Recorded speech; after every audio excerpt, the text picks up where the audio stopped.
To begin with, it wasn't aimed at marketers in general. It was about free speech. It's important to have a global platform for free speech where people with all kinds of ideas can say what they think. Elon Musk is saying it again. Freedom of speech is very important. He's talking about making a place where people from all over the world can easily share their thoughts. That's what Elon is trying to create, a place where you can say what you want without thinking about being shut down. Elon said it was interesting that he would always choose free speech over getting money. It's a big claim for a businessman to make, but it shows how strongly he feels about this idea. It's not often that someone in Elon's shoes puts beliefs ahead of profits these days. Don't you agree that it's a new way of looking at things? Advertisers sometimes insisted on censorship, but in the end, we'll choose free speech, even if it means losing money if it means censoring.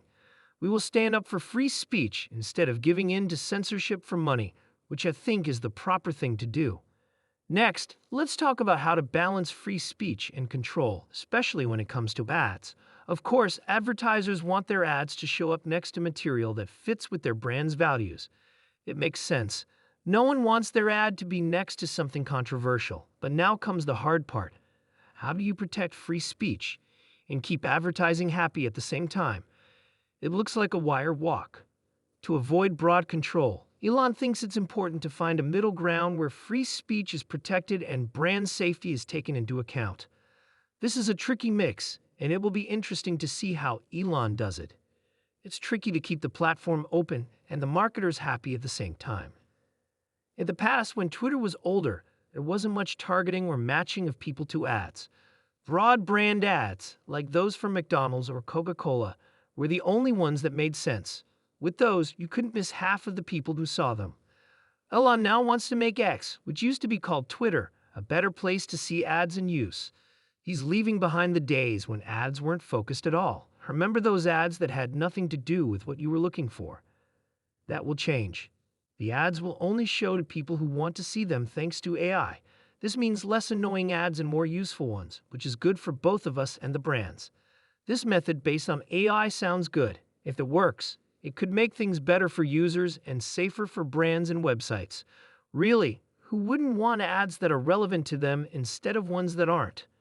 One of the best things about the X platform is that it can reach the world's most important people and thinkers, like the people who run businesses and countries.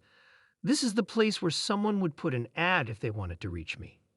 It is recommended that you go to X if you want to meet important people, intellectuals, or top executives. It's like the place where the smartest people in the world hang out online. Surprise, even well-known people like Mark Zuckerberg and Michael Dell use it. That is why you should be at X if you want your word to reach the important people. I find it hard to believe that a tweet or post on X could get the attention of people with such big names. It really changes how you network and gain power. The goal of making OpenAI was to compete with Google's AI domination. At that time, the world was pretty much one-sided, with Google being the only major player in AI and no other company competing with it. I was worried that Larry Page didn't care enough about the safety of AI. Many good things went into making OpenAI, and the open in the name stood for open source. I even gave it a name. This is not what was meant to happen. It has turned into a closed source, for-profit AI. Next, let's talk about what Elon Musk did to start OpenAI and what that means for the AI business. As a response to Google's domination in the AI field, Elon started OpenAI in 2015 with a clear goal in mind. Google was leading the way at the time, and people were worried about how much control one company could have over a technology that could change everything. When Elon saw this, he thought, we need to make sure AI is developed in a safe and moral way. The goal was to make sure AI was safe and to keep the industry in balance. Think of it as a tech version of checks and balances. At first, OpenAI was supposed to be a selfless, open-source project that shared its progress with everyone, encouraging people to work together and be honest. It wanted to make sure that AI could help everyone, not just a few big tech companies. It was like Robin Hood for AI. It stole information from the big players and gave it to us all. This idea changed over time, though, as things often do in tech. OpenAI started out with good goals, but now it is a closed source, for-profit business. A lot of people are upset and disagree with this move. Many people are wondering if OpenAI is still working towards its original goal.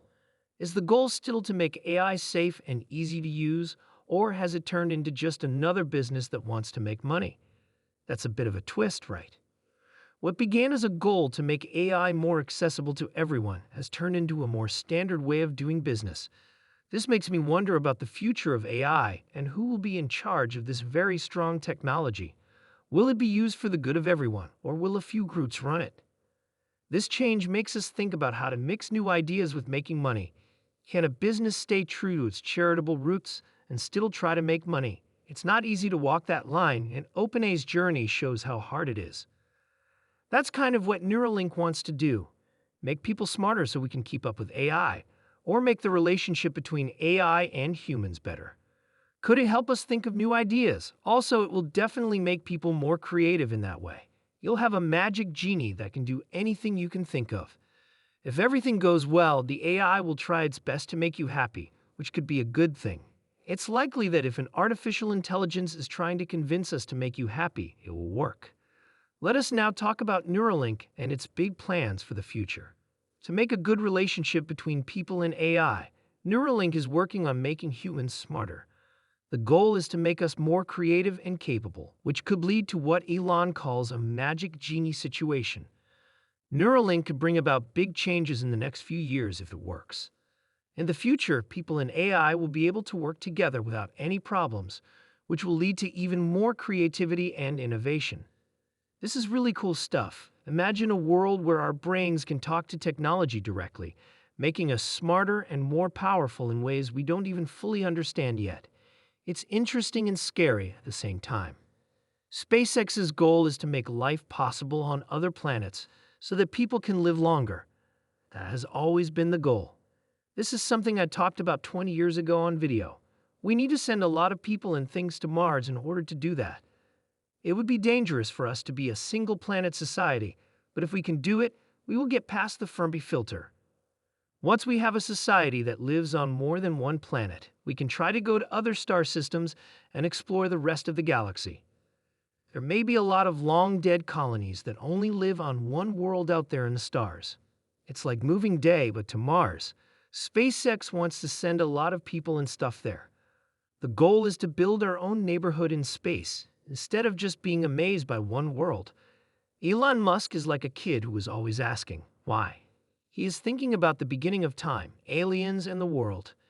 It seems like he's on a grand quest to find the answers to life's most important questions. Could you picture telling your friends, hey, I'm going to Mars for the weekend?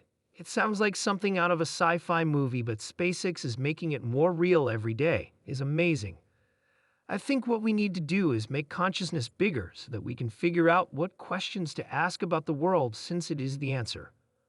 Do you think these big goals and tasks that are framed in big ways will help you? What does that look like in a business plan? How can you turn the things you need to do today into steps? That's what SpaceX does, which is send satellites into orbit and keep the space station running. Next, let's talk about how SpaceX is making us more aware of the universe. SpaceX is not only looking for Mars, but it is also interested in other things. They also help out at the space station and launch satellites. And then there's Starlink. It's like the one-size-fits-all Wi-Fi password we've all been waiting for. People all over the world can connect to Starlink's cheap, fast internet. It's the same as giving everyone a Netflix account. Neuralink is working on human-AI collaboration, which sounds like something from a superhero movie, but is actually helping people who have hurt their brains or spines right now. Not only do they link the world together, but they also turn us into robots. We are all becoming Iron Men thanks to Elon Musk.